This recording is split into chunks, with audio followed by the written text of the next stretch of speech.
Hello and welcome! This is Melsgunner, and we're back with some more of the Beast and Exploration DLC of Battle Brothers. We just finished the opening battle of the campaign, and I went over a little bit of an overview of the basics.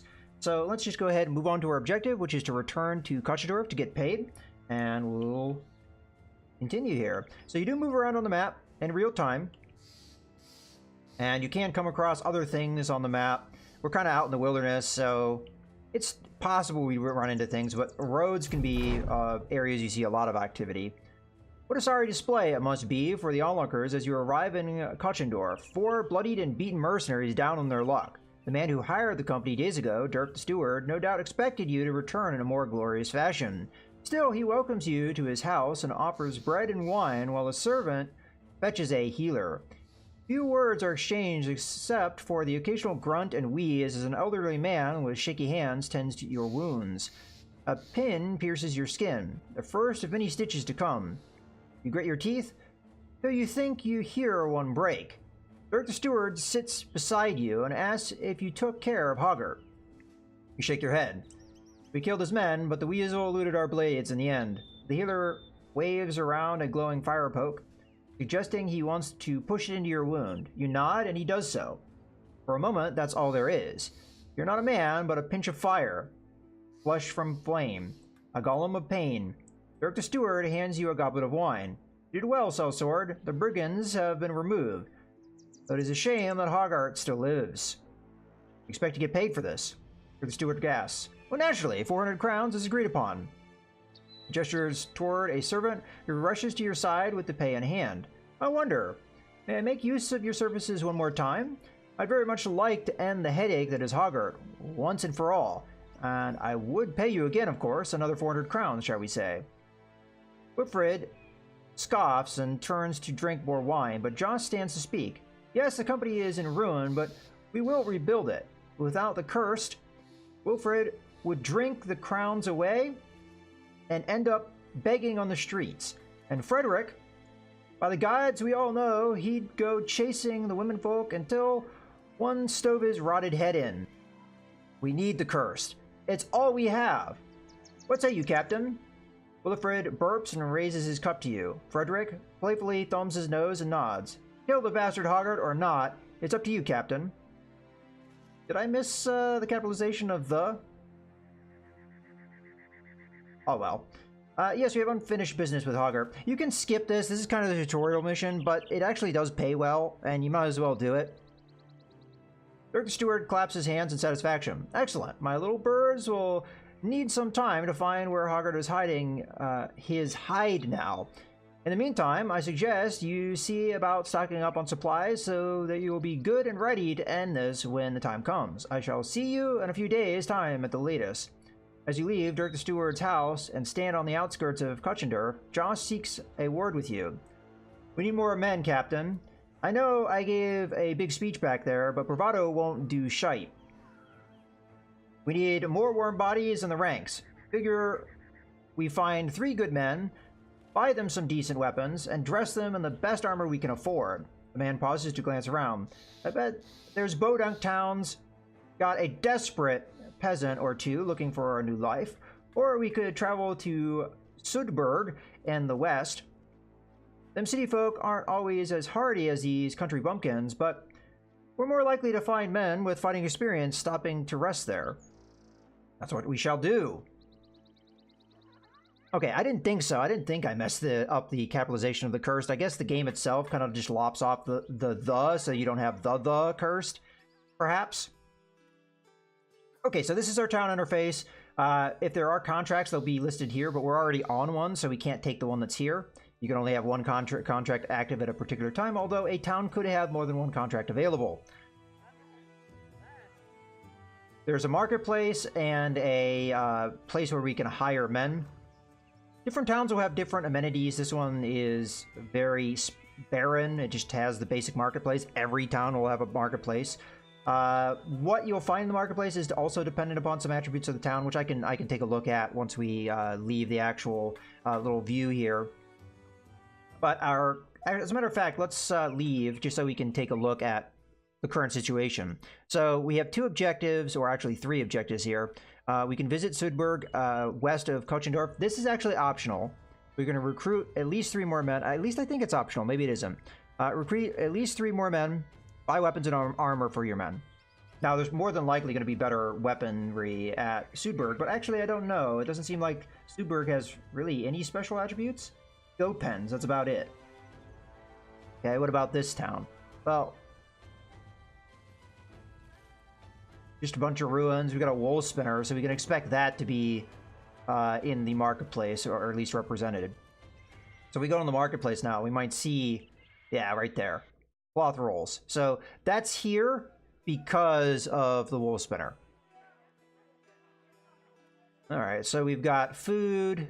Prices are going to fluctuate depending on the town itself. It's also going to fluctuate based off of your reputation or how much the town likes you. At this point, nobody really knows us enough to really modify that one way or the other. So we're not really getting much of a benefit from that. As you can see here, the arms, pretty limited. We have a pitchfork.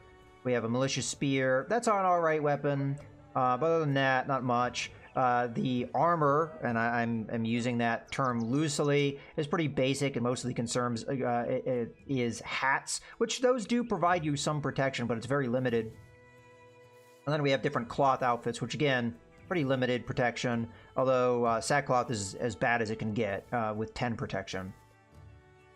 This loot here, the reason why in the last video I said it was a good get in the early game, that's what, twice as good as this? So that's the reason why I like that. Alright, so I'm not probably going to buy a whole lot here outside of maybe a malicious spear if the price is right, which it kind of is. But let's see who we can hire, and this is going to be one of the newer attributes of the game, is you can now try men out. Before, you really didn't know how good somebody was going to be, and you just had to guess based off of a couple things. One of them is if they had a nickname. I think that was like an indicator that they may be better. Otherwise, you just kind of had to guess off of their background. So a tailor, for example. Tailors are not used to hard physical labor. We have a miller. A miller is used to physical labor, so these are kind of opposites of each other. Interestingly enough, this guy is looking for more money than these guys are. But we could see, what are they really worth by trying them out? And I'm guessing this is the tryout fee here. I think this is well worth doing because there's a lot of hidden attributes that you have no idea what the character's gonna have. For example, a couple of my men were short-sighted. That's something that I wouldn't know unless I tried them out. And before in the game, before you could try them out, you wouldn't have known that. And some of the attributes are kind of bad, like they're cowards or what have you, and makes their morale real bad. Maybe not something you want to see. So let's go ahead and take a look at Adelmar the Miller and try him out. Decent price here. I mean, daily wage is higher than Lothar, but the initial hiring fee is lower. Let's see how good he is, though. Try him out. So he is dumb, which is bad. We don't want him at all. So moving on, let's try out Rupert. He doesn't have any attributes, so he's neither good or bad. So he's fine to pick up. Now, he's a miller. He might be physically strong, but he's not going to have really any experience, militarily speaking, and he's not really going to come with much equipment. Comes with a knife and a basic shirt. So I'm going to have to equip him. So that is part of the, you know, hiring process, more or less. I will hire him, though, because we do need the bodies. Lothar, I may try him out just to see how good he is. If he has a really good attribute, he might still be worth picking up, even if I don't think a tailor would be very good in combat. He has no attributes, and because he has no attributes, I'm not going to pick him up. Okay, so we just saw how trying out worked. I really didn't know until I did it, so... Alright. I think we are almost done with this town. The main thing I'm going to want to pick up here is a malicious spear. Malicious spears are very good weapons for inexperienced men because they usually are fairly easy to hit with. So if you don't have a lot of skill with a melee weapon, which honestly we don't know how good this guy's going to be, he's actually not bad for somebody we just picked up like that. 54. Now comparing to our companions usually start with really good stats. Yeah, he's going to be better than our archer, but our archer is better at archery, so we're going to probably want him in the back like this. Okay, so with that being said, yeah, a militia spear is going to be a good pickup in my opinion. So we are definitely going to buy one of those, and it's actually being sold for undervalue because it's worth 180, and they're selling it for 171, so that's not a bad pickup. I may pick up a pitchfork as well if the price is right, which it does seem it is.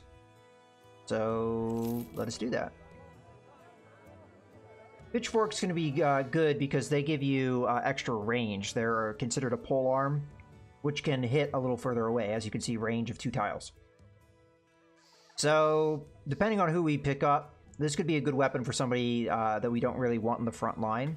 And I am kind of a fan of pole arms, so I'm not going to go as heavy on it as I did with my my other playthrough that I did on my channel, but we will go with that. Other goods here are not really particularly priced well. I don't know. Do we need food? Wouldn't hurt to pick it up. We could also pick up the cloth rolls and attempt to sell it somewhere else, because these are being sold for less than they're worth, so I will do that. Trading is a way to make money in this game. Okay, let's move on. Okay, so we're going to just go down to Sudburg here, as it is part of our quest. Anyway, moving along roads will give you a increased speed, so it's usually a good idea if you want to travel fast. And then trying to move over mountains or through forests will slow you down. So there is an impact the terrain itself has on you. As Sudburg's skyline appears on the horizon, Frederick seeks a word with you. Never been to Sudburg before, but I've been around ones that look a lot like it. Cities like these are great for selling goods, as all these prissy, pompous pricks love to have their goods delivered. With so many merchants, you can find almost everything you need to. Keep an eye out for bargains and don't get swindled by them cutthroat merchants.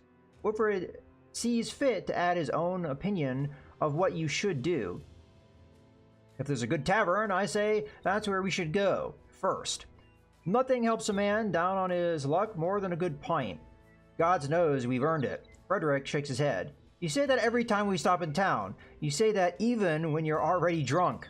Alright, I'll keep that in mind. Now, taverns will increase the morale of your men if they've been on the road a while, and, I mean, right now, it technically would help. Okay, so in this town, we have some extra special buildings. So we've got an armorer, we've got a weaponsmith, and we've got a kennel. Now, these may be self-explanatory, but I'll just go over them real quickly. An armorsmith has armor, or an armorer has armor. A weaponsmith has weapons, and a kennel has animals. In particular, these are going to be dogs, but they can be other things. And one thing that they've added into this game is a lot of customization. So before, you could buy a war dog. Well, actually, it was a dog and a war dog, I think, were the distinction. But now they're all war dogs, and you have armor that you can add onto the dog to make it more or less the same as a war dog would have been. So we could just buy the dog with the armor already, or we could buy the armor and add it onto a dog that doesn't have armor. So that's something that they've added into the game, and there's going to be a lot of customization like that with other equipment as well. Now, dogs are generally a good thing to have, but they're not something that you should probably pick up in the early game. Usually dogs are a good way, once you've routed the enemy, to chase them down, because the dogs are really not that great in combat, other than as a distraction, and you can expect them to be killed because enemies tend to attack them as a priority. Again, they're a distraction. So if the distraction is really important, they're valuable, but expect them to die if they're used just all the time in combat. I only hold them when it's a desperate situation where I need that distraction, or again, to chase down the enemy.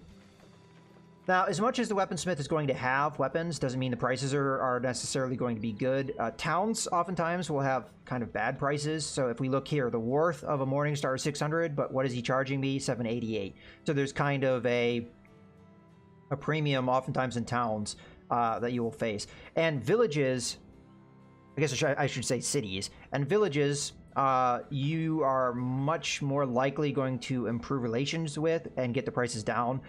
Cities are a lot harder to achieve, so at least that's the way it used to be. Maybe they've balanced things differently since last I played. But definitely there are better weapons here, nicer weapons, but I can't really afford them too much because I only have 1,800 gold, and this one's sword would cost almost all of that, only giving me a little bit of gold left.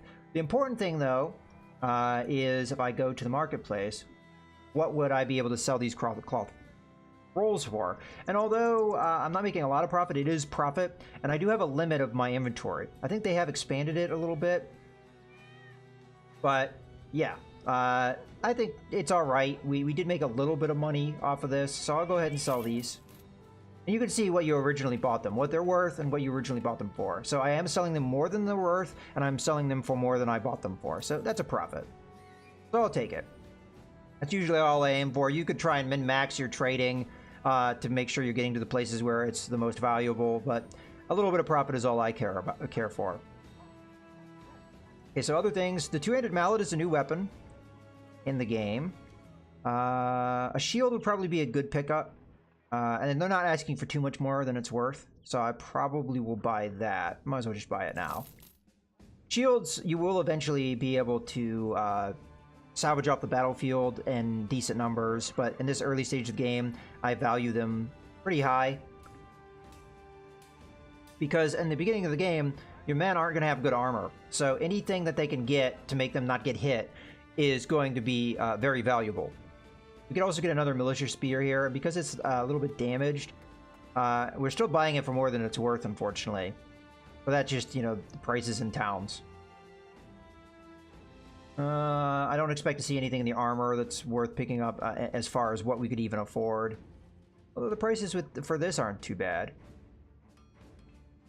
One of the big problems with armor, too, is as much as you could buy it, you have to keep in mind that it's going to reduce your fatigue, maximum fatigue by -12, for example, with this armor. And that's going to be a real problem in the beginning of the game because your men are not really having that much fatigue. Generally, my rule is I try and keep the fatigue to 75 or greater. Is usually what I go for. And I try not to dip much below that. So, for example, this guy's in a pretty good spot because with what he is carrying, and shields do consume quite a bit of fatigue, or they reduce your fatigue quite a bit. Pretty much everything you wear, except for very basic clothes like this, are going to have a fatigue cost. I believe this outfit is another example. No, that also has a fatigue cost. So, usually speaking, when you're getting up there and a little bit better protection, you're going to see some amount of fatigue cost. So really basic setup here would be like a wooden shield and a spear. But let's first take a look at who we can hire before we determine what we're going to, who we're going to equip and what we're going to necessarily fully purchase. So I'm going to leave. To do our quest, we have to hire at least 2 men. So that's our ideal. Alright, so we've got a farmhand, we've got a bastard. Bastards often have profited from some form of training in melee fighting. So we'll see here, this guy already starts at a higher level. He's level 3 as opposed to level 1. If there's no mark, then the guy's level 1. Because of that experience and his already starting equipment, we'll note that his hiring fee is very high. If I have to hire 2 more people, I can't obviously afford that. So he's not going to be somebody we're likely going to hire. We have a mason. A good mason is used to physical labor and studying to improve his craft. This is hard physical labor for a farmhand. We have a houndmaster. Houndmasters are used to handle dogs of war. This guy's actually decent to pick up just because of the starting equipment he comes with. Because he starts with semblance of armor. He has a net here, which I'm not sure I'm going to use because it is a consumable item. But let's take a look at him. If he's bad for some reason. Okay, no, he's perfectly acceptable to hire. So I will hire him. Okay, so we've got Gerald and Oswald. Probably want to hire both of them. But we'll try them out just to make sure they're not garbage. So we'll try out the farmer here. Okay, so he is strong. And he's got iron lungs. So he's actually extremely good. That's 2 positive traits. That's actually not that common. So Oswald, you are hired. Okay, and then Gerald, same thing. So he is quick and strong. So again, we got a good pick from both of those men. So we will hire him as well. Okay, so that is all the men we needed to hire. As a matter of fact, we hired more than we needed, but both those men were good, so worth picking up. Okay, now let's actually look at their stats. So Winrich here is, or maybe Winrick. We'll go with Winrick. He's not bad. Oswald, our farmer, also pretty good for a starting character. Gerald here is a little bit on the weak side as far as stats. He's the lowest as far as melee skill, which is usually what I'm looking for. It's a lot easier to find guys with melee skill than archery, I will point out. So this guy's actually a good pickup because we could use him as an archer. He's not as good as Frederick is at this moment, but because of that potential, I'm going to put him in the back line. Let's even up our line here a little bit so that we are kind of centered. Okay. So we're set with that. I'm going to figure out the equipment and stuff in the next video because this is going to be a good point to go ahead and pause the video. So I hope you guys have enjoyed. This is Mouse Gunner signing out.